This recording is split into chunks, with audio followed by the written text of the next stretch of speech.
মুসলমানের সন্তানেরা, লক্ষ লক্ষ মুসলমানের সন্তানেরা কোরআন মুখস্থ করে রেখেছে, ঠিক কিনা বলেন? আমার সিনার মধ্যে 30 পারা কোরআন আছে। 13 মাসে আমি হাফেজ হয়েছি। কত মাসে? এমনও 7-8 বছরের বাচ্চা আছে যারা 6-7 বছরে পুরা কোরআন মুখস্থ করে ফেলে, কিন্তু ইংরেজি বইয়ের 10টা পৃষ্ঠা মুখস্থ করতে বললে পারে, 10টা কবিতা মুখস্থ রাখতে পারে না, প্যাচ লাগায় ফালায়। কিন্তু 30 পারা কোরআন, আল্লাহু আকবার। গত কয়েকদিন আগে আমি একটা মাহফিলে গিয়েছি। এক মাহফিলের মধ্যে কোরআন পড়তেছি, কারণ কেরাত পড়তে গেলে কিন্তু মাঝে মাঝে দুই একটা আয়াত মনে আসে না, তেলাওয়াতের টানে মাঝে মাঝে দুই একটা আয়াত কি ভুলে যায়, মনে আসে না। সিলেটে এক মাদ্রাসা, কুচাই একটা মাদ্রাসায় তেলাওয়াত করতেছি সিলেটে। হঠাৎ করে পড়তেছি একটা আয়াত মনে আসতেছে না, আয়াতও না, একটা অক্ষর। কি? আপনি একটা বক্তৃতা দিচ্ছেন কোন একটা বিষয় নিয়ে, আপনি 1-2 লাইন ফালায় যান, আপনারে কেউ বলবে না যে স্যার এটা আবার রিপ্লাই করেন, দ্বিতীয়বার বলেন।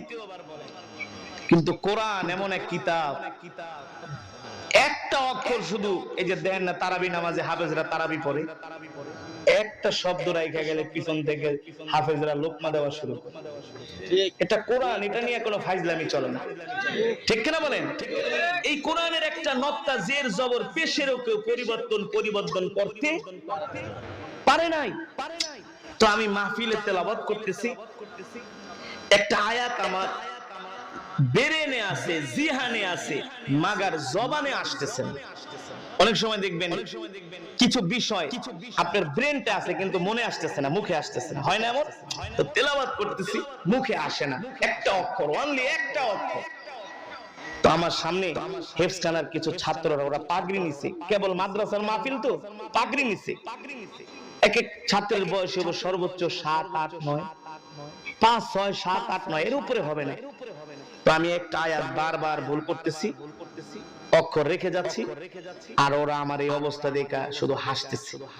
একজন আরেকজন খোঁচা মারে, দেখ হুজুরে ভুল পড়তাছে, হুজুরে কি, আমি শুনতেছি। একটাই কয় তুই হুজুরে লোকমা দে, কি কর, আর আরেকটা কয় সঠিক আছে কিনা বেটা কোরআন শরীফ লই আগে খুইলা দেখি।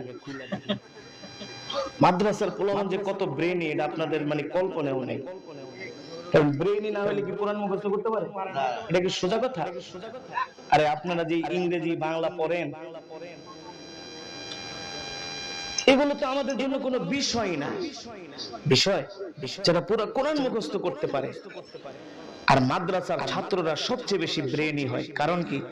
মাদ্রাসার ছাত্রদের মেমোরি, মেধা, তাদের চোখ, তাদের নজর তো খারাপ কোনো কিছুর দিকে যায় না, সব সময় 4 দেয়ালের মধ্যে আবদ্ধ থাকে, ঠিক কিনা বলে?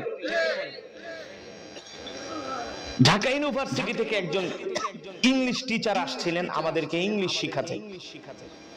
তিনি আমাদের ছাত্রদের মেধা, ব্রেন দেখা তিনি তাজ্জব হয়ে গেছে।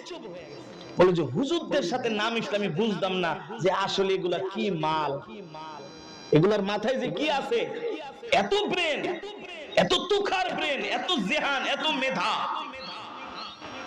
অবাক হয়ে গেছে।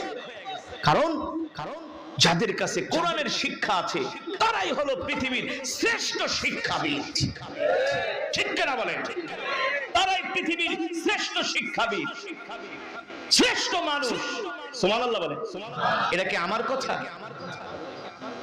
আল্লাহ তাআলা নিজেই বলছেন যারা কোরআন শিখে তারা আল্লাহ তাআলার কাছে প্রিয় হয়ে যায়। সুবহানাল্লাহ বলেন। তো হেফজখানার এক ছাত্র কোরআন শরীফের একটা কপি না, আমি পড়তেছি আর ধরতেছি, যখন ভুল পড়ি কয় দেখ এই যে হুজুরে রাইখা যাইতেছে, শিওর হয়ে গেছে, কিন্তু আমাকে লোকমা দিচ্ছে না। যে ছোট মানুষ তো অত তো বোঝে না। একজনে কয় ওয়া শেষ হোক তারপর আমরা হুজুরে বলে দেব যে হুজুর একটা অক্ষর আপনি ভুল পড়ছেন। তো আমার তেলাওয়াত শেষ, বয়ানও শেষ। এখন আমি মাহফিল শেষ করে মাদ্রাসার অফিসে গেছি। যাওয়ার পরে দুইটা পিচ্চি আইসা হুজুর একটা কথা বলবো, রাগ করবেন না। একটা কথা বলবো, রাগ করবেন না। আমি বলি কি বলবো বলো। হুজুর আপনি ওই যে তেলাওয়াত করছেন না, ওইখানে একটা অক্ষর কিন্তু ভুল করে গেছে। সুবহানাল্লাহ, আল্লাহু আকবার। আমি ওর একেবারে বুকের মধ্যে জড়ায় ধরলাম, জড়ায় ধরে পকেটের থেকে 1000 টাকা বের করে হাদিয়া দিলাম। এই কোরআন আল্লাহর জবানের কালাম, ঠিক কিনা বলেন? কাফের মুশরিকরা কেন বারবার আমাদের কোরআনের কপিতে আগুন দেয়?